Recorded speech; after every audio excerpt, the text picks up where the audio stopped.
skills for meditators, class 7.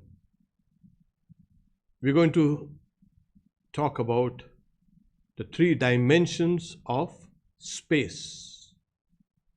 When you say 3 dimensions, so what's that? So there is one space and it has 3 dimensions. Exactly.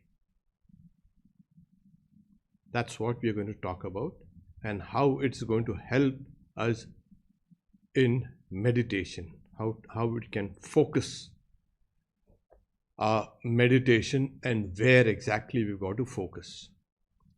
So we see that the first, you can say, space is called the great space, the Maha-Akash. This is the space you see around you.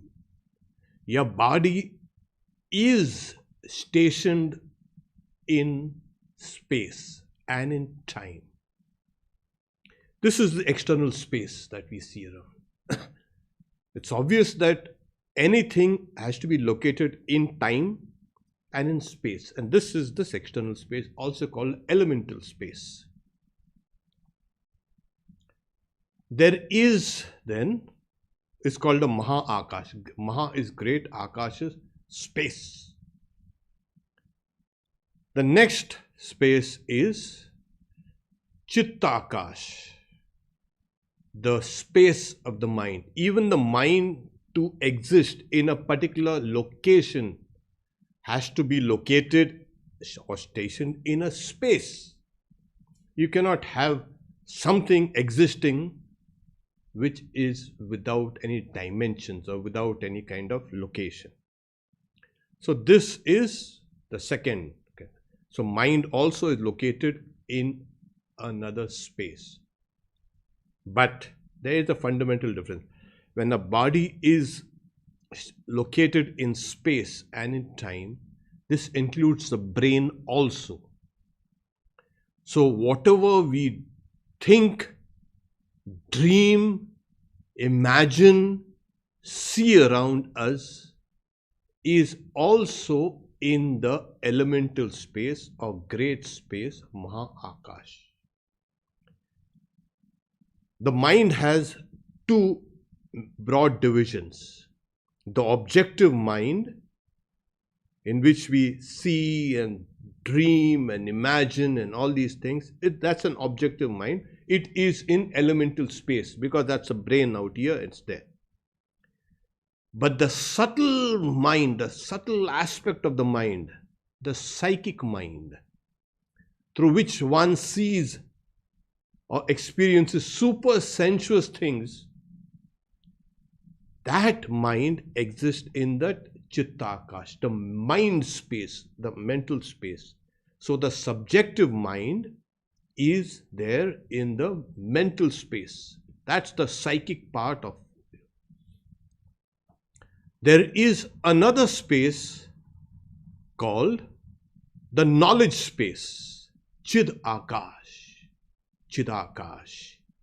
So we have these 3, you can say, aspects of space.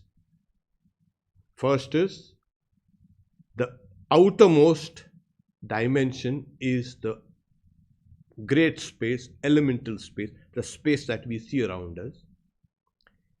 Inside us is the mind space, Chittakash.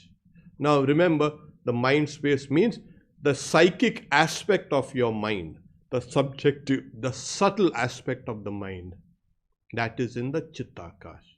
And still deeper is the knowledge space, Chidakash. Chit is consciousness. Consciousness space. Consciousness space, yes, we'll get down to it. Now, where are these 2 spaces? They are, as it were, curled up inside. It is not something floating outside or somewhere. They are here. And that has to be understood. Within that great space, Maha-Akash, is the mind space, Chittakash. And within the mind space is the knowledge space, Chidakash, consciousness space. Okay. Now, every object, whatever there is in this world, very strangely, I would not say strangely, but in a very mystical way, is a combination of all the three spaces: the Mahakash, the Chittakash, and Chidakash. But it is in the humans that it is extremely palpable, extremely discernible. The human being itself is a result of these three spaces, three dimensions of space. Every person has three dimensions. The external space, this, because this body is here, but this external world, the external world is an extension of the body. If this external world wasn't there, this body will not survive. So this is the external space our bodies are in. Our brains are situated in the body, and all perceptions and cognitions, dreams, memories, all these things fall in this great space. The subtle aspect, the psychic aspect of the mind, the subjective mind, falls in the mind space, Chittakash. And curled up still deeper within is that consciousness, likened to a space. So, the human being is a result of all these, you can say, three spaces. Now, when we start to meditate, where exactly do we encounter this three dimensions of space? It's unbelievable, but they intersect and interact in these various levels within the spinal column. Yes, people have some kind of half-baked ideas of the Kundalini and then the Sushumna and the Ida and the Pingala, the two currents which kind of curl around the Sushumna, the central canal where the Kundalini rises. These two, Ida and Pingala, they are, as it were, located in the great space, the elemental space. They are the energies that run. And as the Sushumna opens up, we enter into what is called the psychic space. So when we open the Sushumna through the Kundalini, as it rises, we go higher and higher, we enter into that psychic space. Layer after layers of the mind are open. And as we rise up higher and higher, once you come down to this part, you will find you are entering into the knowledge space. So till here, this is the material space predominates. As you come here, the psychic space predominates. As it keeps on rising higher, the psychic space expands, and then the knowledge space, consciousness space expands here. So the higher you rise, the more the knowledge. So at every level, the lowest is the Mooladhara, the root receptacle. Higher is the, as you see those various lines there, the lowest is the Mooladhara. The higher one is the Swadhisthana, which is, near the sexual organs. The third is at the navel, Manipura.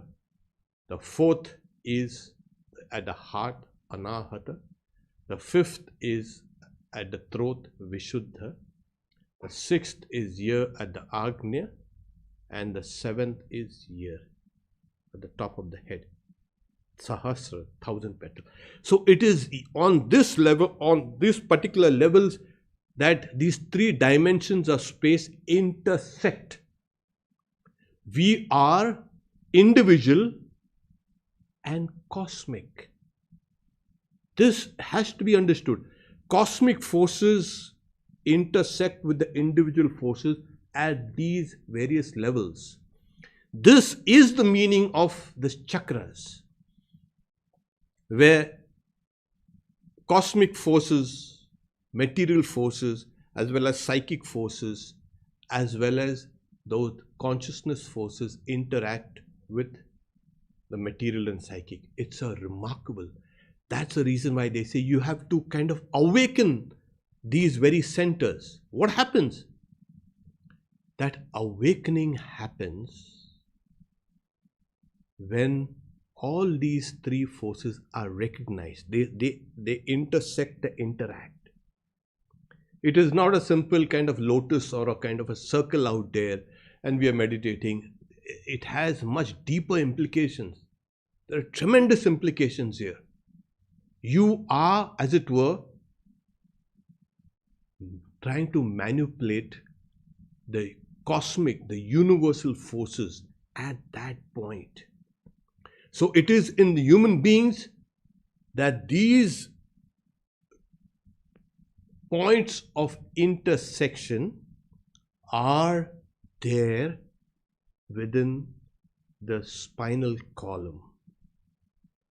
Now, if you cut open the spinal column, you won't find what happened there. Like I said, these are subtle, psychic, you can say, centers.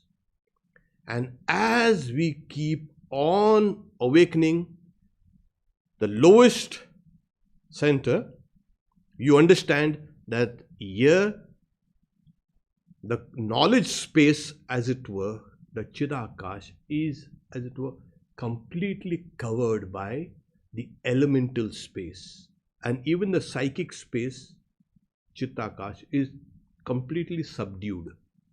So the first 3 levels are dominated by the great space, elemental space. And the knowledge space and the psychic space are, as it were, curled up, sleeping. That's why it's called the Kundalini is sleeping, as it were, coiled up. And as it rises, here you get the first stirrings of the psychic space.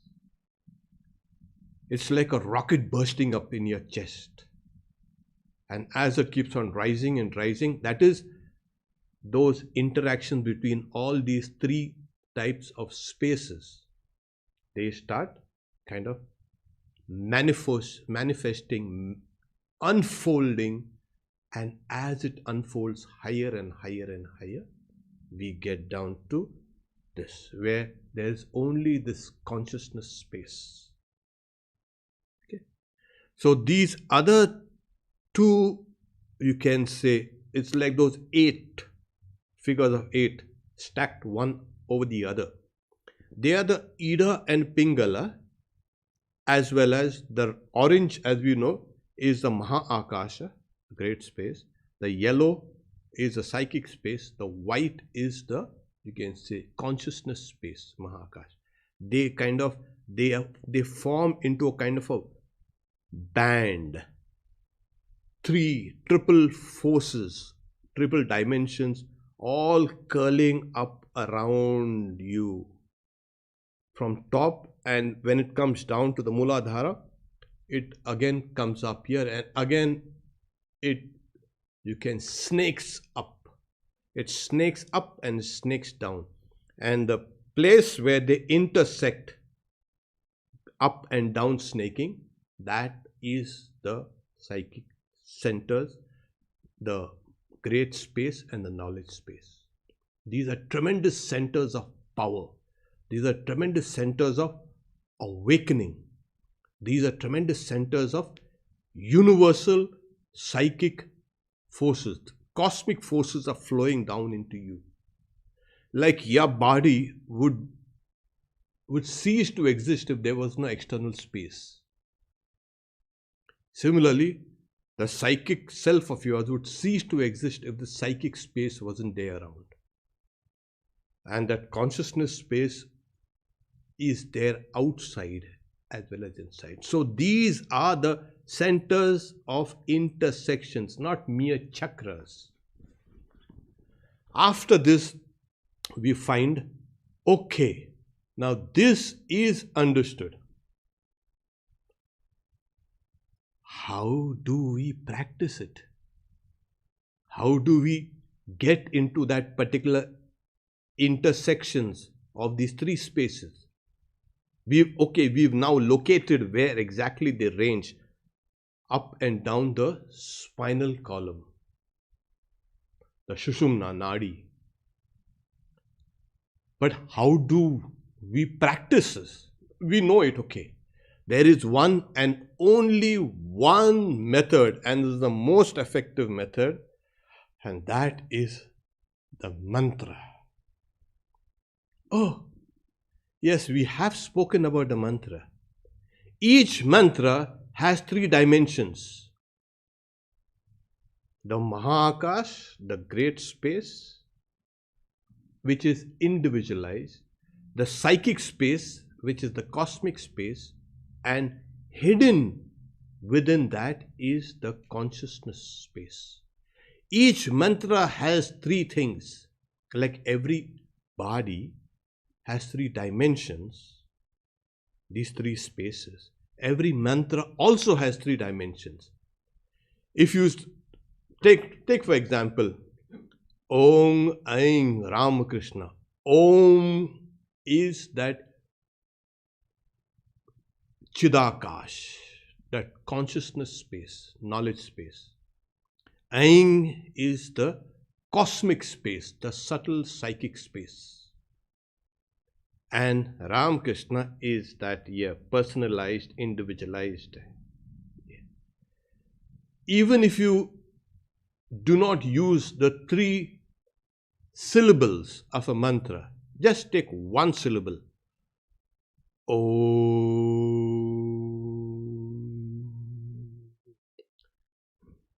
When it merges into the silence, that is the knowledge space. When it emerges out, oh, that's a psychic space.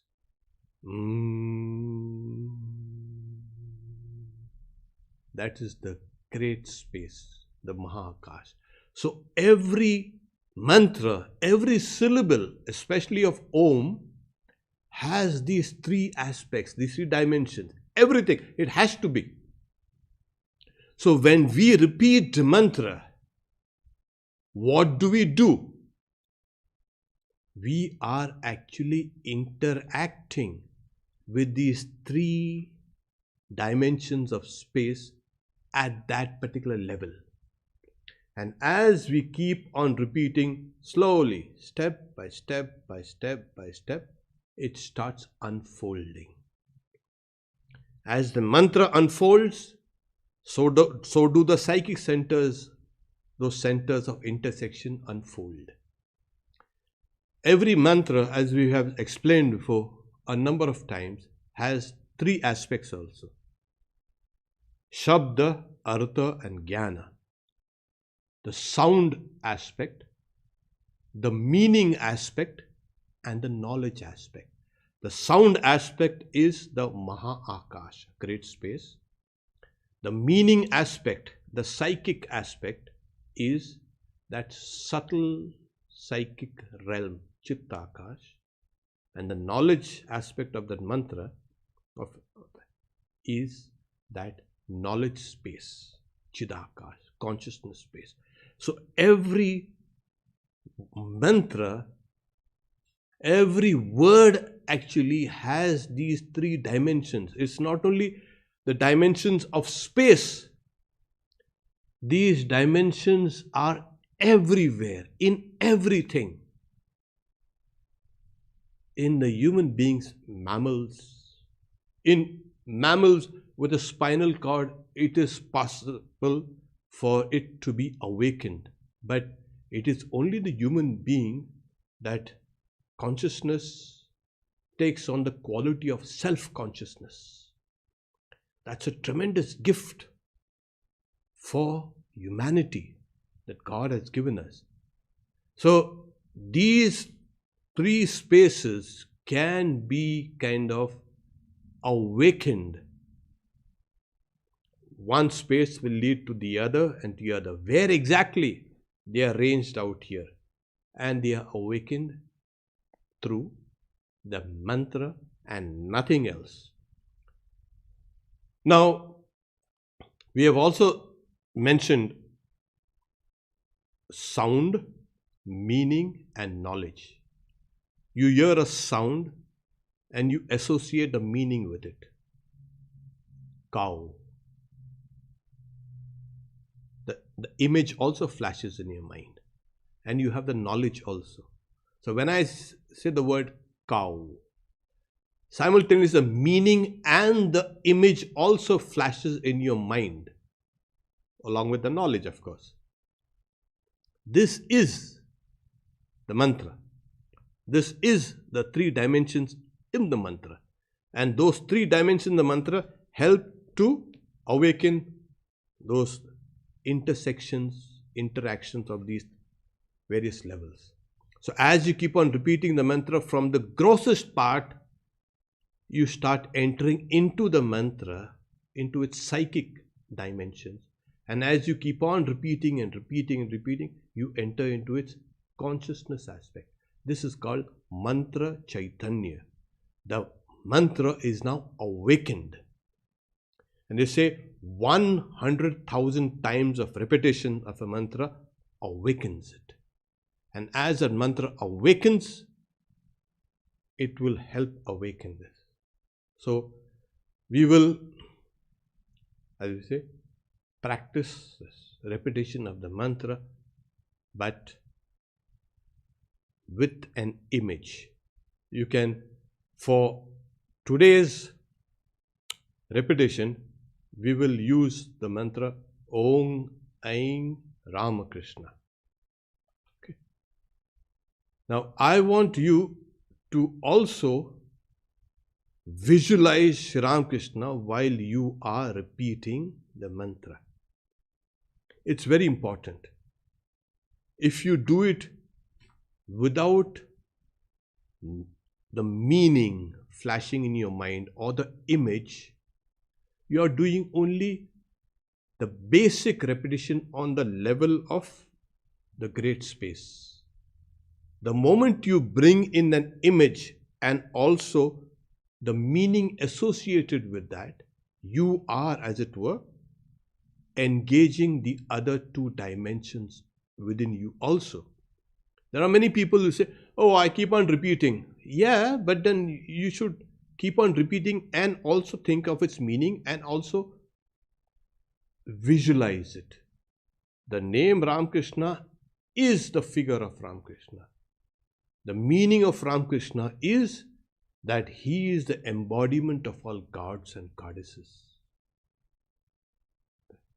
Om is the higher dimensionless consciousness space.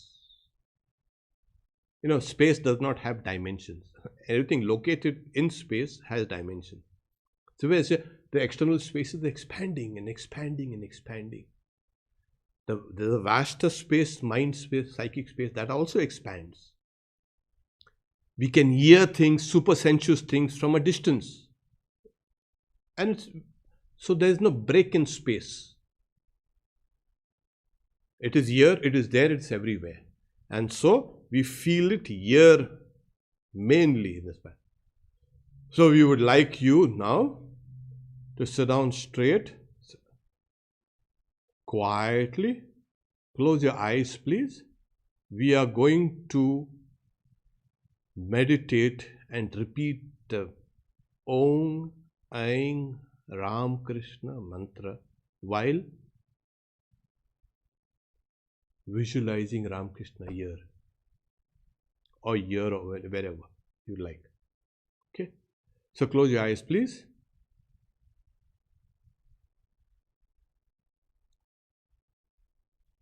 Breathe deeply.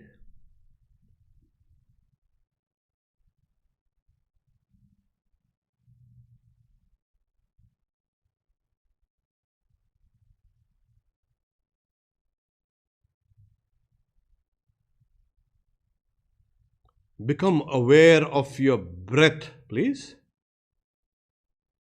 Now breathe naturally. Don't breathe deeply or anywhere. Just breathe naturally and become aware of your breath.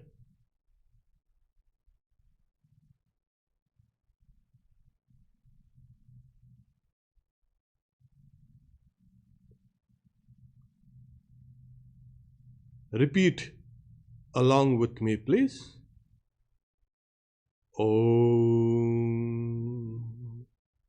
Aim Ram Krishna.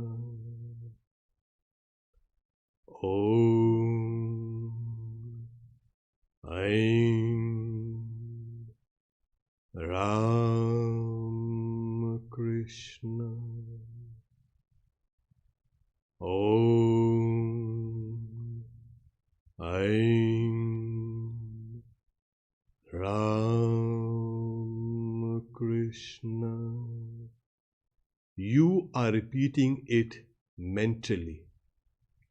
Om is this Chidakash, consciousness space.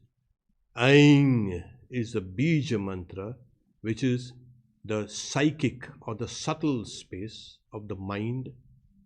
And Ram Krishna is the Maha Akash. Remember this meaning as we once again repeat it, and try to visualize Sri Ram Krishna within you. Om Aim Ram Krishna. Om Aim Ram Krishna. Om Aim Ram Krishna. Keep on repeating this mentally with focus. With focus. You are, as it were, part of this great space, this psychic space, as well as that consciousness space. All these three are within you. They are outside you also. They are within the mantra also. Repeat with devotion.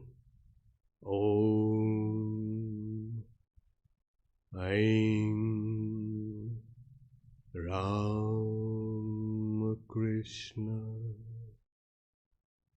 Om Aim Ram Krishna.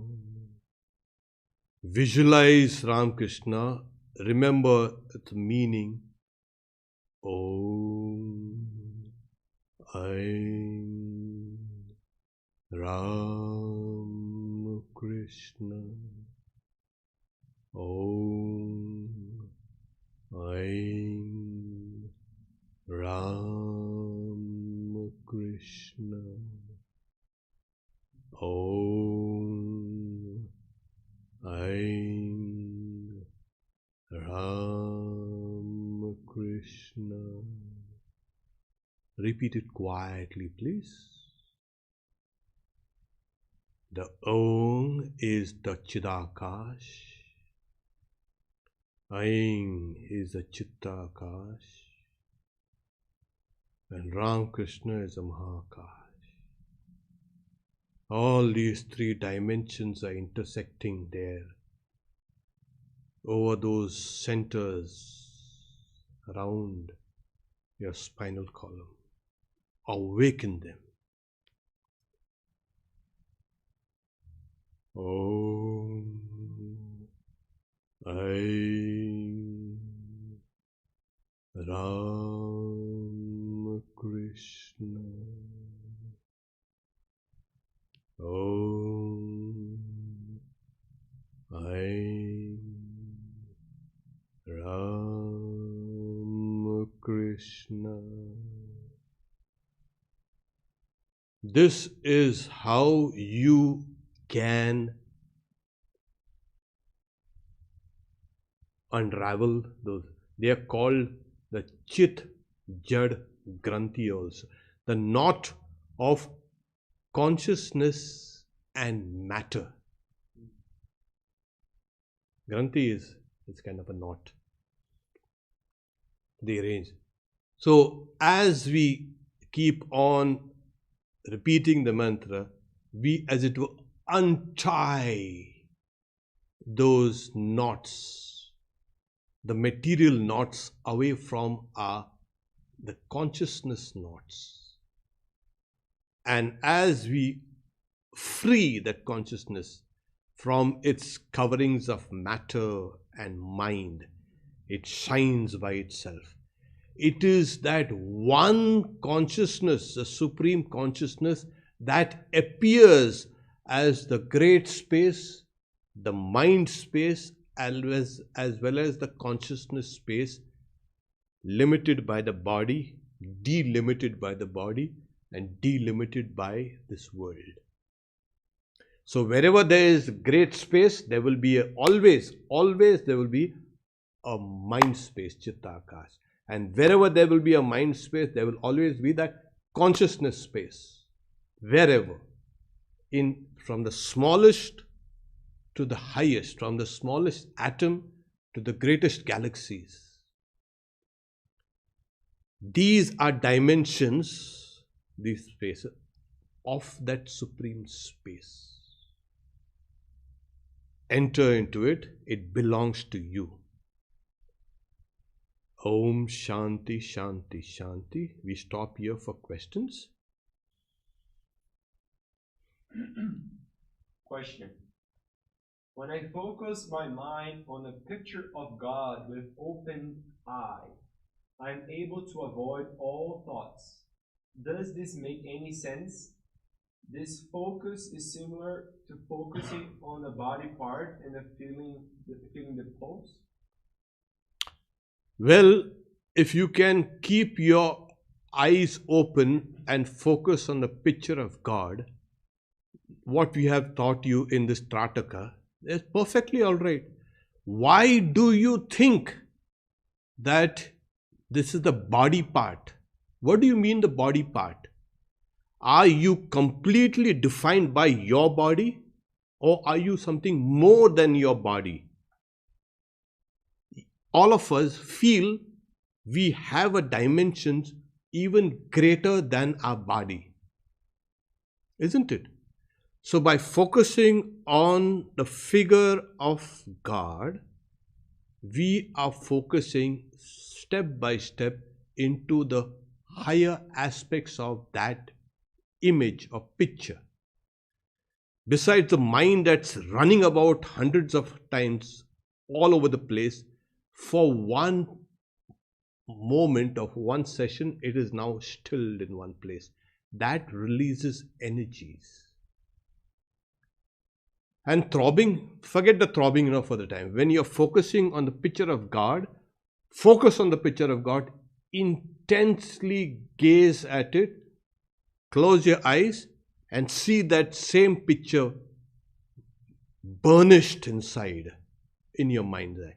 So if you keep on doing this over and over again, you will at one point of time, you will not need an external picture of God. That picture of God will be kind of burnt, as it were, in your mind. Yeah. No more Okay. questions. We stop here. We see you again next Saturday with another aspect of skills that meditators can use. Om Shanti Shanti Shanti Harihi Om Tat Sat Shri Ram Krishna Arpanamastu.